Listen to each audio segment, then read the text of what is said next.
किशोर और पिद्दी दो भाई बहन थे। पिद्दी बहुत खर्चीले स्वभाव की थी। वो जितना कमाती अपने ऐशो आराम में पैसे उड़ा दिया करती। लेकिन किशोर समझदार था, घर को साथ लेकर चलना जानता था। अपनी बहन के जितना कमाता तो नहीं था, लेकिन फिर भी वो किसी तरह घर का खर्च चला लेता था।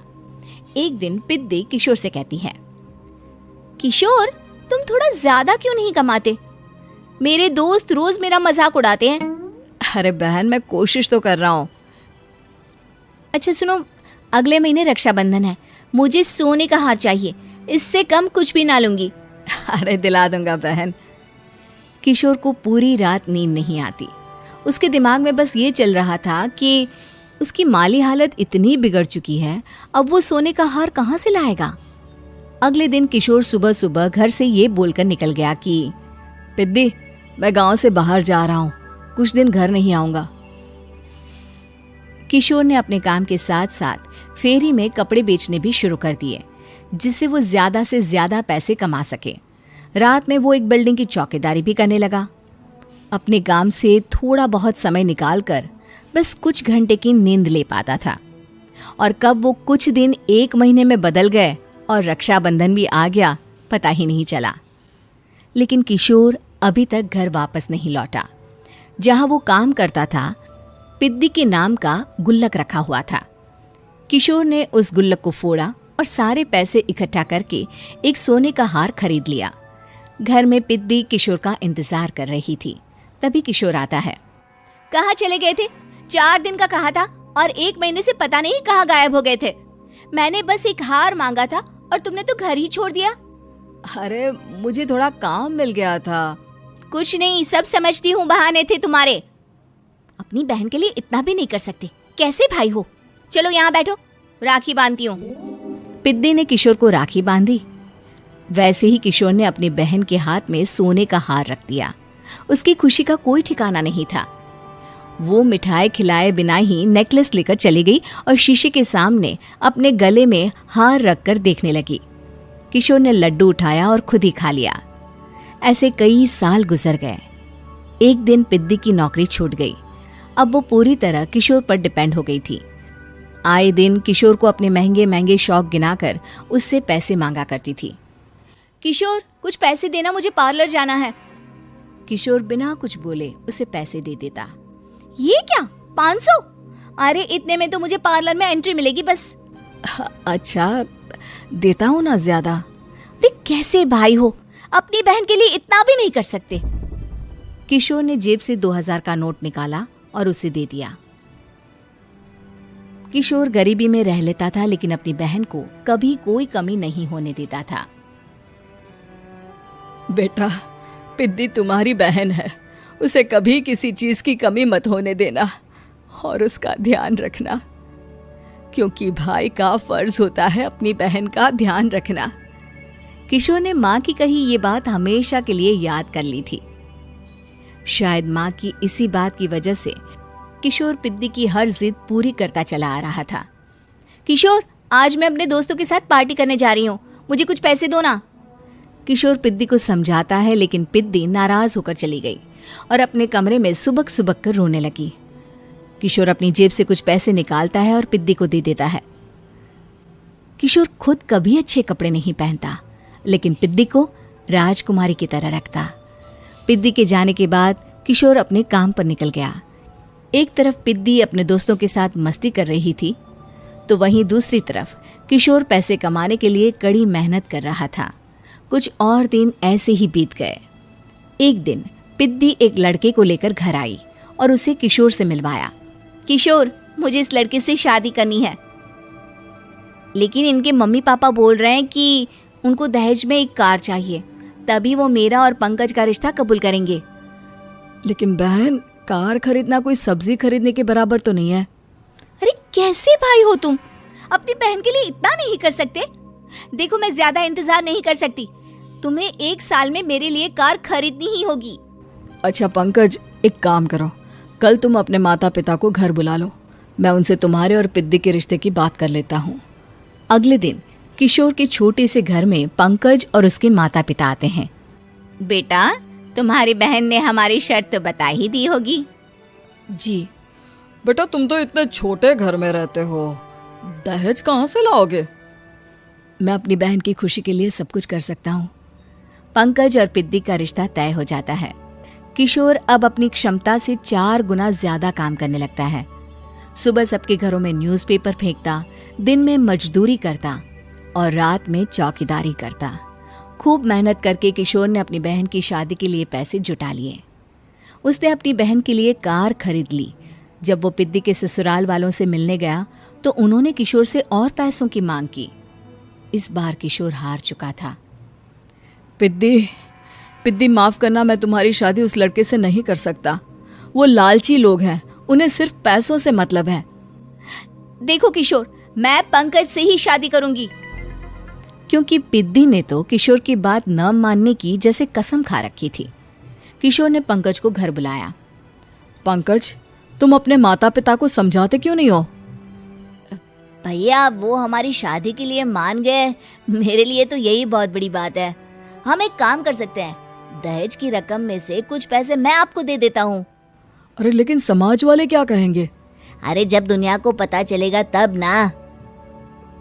अच्छा, कुछ पैसे मैं अपने मालिक से कर्ज में ले लेता हूँ। कुछ पैसे पंकज देता है, कुछ वो कर्जा लेता है और अपनी उम्र भर की कमाई वो अपनी बहन की शादी में लगा देता है। आखिर में पंकज और पिद्दी की शादी हो जाती है। पिद्दी की विदाई के बाद किशोर बिल्कुल अकेला पड़ जाता है। अब उसका कमाने में भी मन नहीं लगता। उधारी वाले रोज घर में आकर बैठ जाते हैं। अरे किशोर, अब तो पिद्दी की शादी को 5 साल हो गए, अब तो हमारा पैसा लौटा दो। चाचा, पिद्दी के जाने के बाद किसी भी काम में मन नहीं लगता। अरे तो हमारा पैसा कैसे वापस मिलेगा? जी, कुछ करता हूँ मैं। किशोर के ऊपर बहुत सा कर्जा चढ़ गया था, इसलिए उसने तय किया कि वो ये घर बेचकर सबके पैसे लौटा देगा। अगली सुबह शहर के किसी साहूकार को उसने अपना घर बेच दिया और सबके पैसे लौटा के वो गांव छोड़कर चला गया। पिद्दी ने शादी के बाद कभी अपने भाई का हाल तक नहीं पूछा। किशोर को फर्क नहीं पड़ता था, बस ससुराल में उसकी बहन खुश है ये जानकर उसे खुद की खुशी मिलती थी और ये सोचकर कि उसने माँ से किया हुआ वादा पूरा कर दिया। पति खूब अच्छा कमाता और बड़े घर के ऐश सब था मोहिनी के जीवन में, लेकिन एक चीज जो नहीं थी वो थी सुकून। मेरी बहन और मेरा भाई दोनों गरीब, लेकिन मैं मेरे पास तो नोट की बरसात है। तभी मोहिनी की बहन वीना उसके दरवाजे आ जाती है।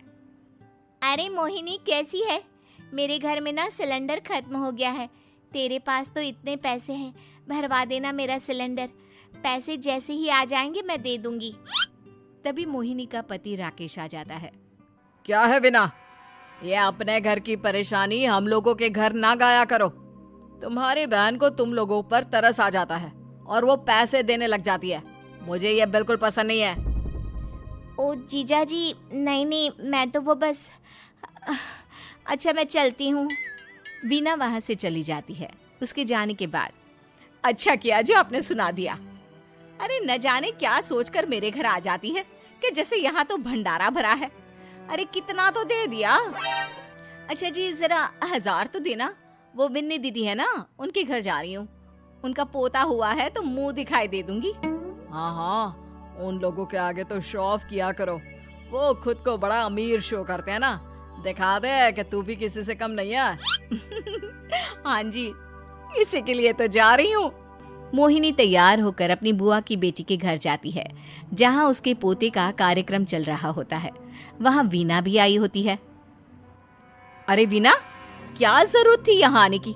तेरे घर पर गैस नहीं है तो वो भरा लेती। क्या करूँ मोहिनी, बुआ को बुरा लग जाता नहीं जाती तो। वैसे मेरे पास एक जोड़ा बच्चे का कपड़ा रखा था, वही अपनी चांदी के पायल के साथ देने जा रही हूँ। घर पर गैस थी नहीं, सोचा परिवार यहीं खाना खा लेगा, बाकी सुबह का सुबह देखा जाएगा। मोहिनी को बहन पर दया आ जाती है। वो पर्स से 1000 रुपए निकाल कर दे देती है। ले वीना, लेकिन पैसे वापस कर देना, तेरे जीजाजी हिसाब लेते हैं। मोहिनी भी क्या करती, गरीबी में बहन का सहारा ही उसके जीवन जीने का आधार था। फिर एक रोज, सुनिए, भाई के घर बेटी हुई है, मुझे माँ के पास जाना होगा। अरे उस घर में ना कूलर है ना एसी, कैसे रहोगी तुम? हाँ, वही सोच रही हूँ कि अकेली जाऊं, बच्चों को साथ ना ले जाऊं। चले जाओ, लेकिन ये जो तुम अपने गरीब परिवार से मिलने चली जाती हो ना, मुझे बिल्कुल अच्छा नहीं लगता। पता नहीं मैं भी कैसे मैनेज करती हूँ, लेकिन क्या करूँ। मोहिनी भाई भाभी के घर आती है। मोहिनी, कैसे आना हुआ? तू यहाँ हम लोगों के घर रह लेगी या फिर किसी होटल में रहेगी? क्या हो गया है माँ? मोहिनी को क्यों ऐसे बोल रहे हैं आप? अरे तू नहीं जानती अपनी ननद को, पैसे वाली है ना, तो ऐड कुछ ज्यादा ही है। मोहिनी को माँ की बात का बुरा नहीं लगता है, क्योंकि उसे पता ही नहीं चलता कि माँ उसे जली कटी सुना रही है। वो भाभी की बच्ची के साथ लेन देन करती है और वहाँ से चली जाती है। उसके जाने के बाद, माँ, क्यों आप मोहिनी को इतनी सारी बातें सुनाती हो? भाई का बेटा बोल पड़ता है। माँ, क्योंकि दादी जानती है कि बुआ के अंदर घमंड है। सही बोल रहा है मोहन। बहू भले तुझे ना दिखता हो, लेकिन मुझे और मोहन को दिखता है कि वो कितनी घमंडी है। मोहिनी मायके आती है, जहाँ गरीबी के कारण चीजें कम होती हैं।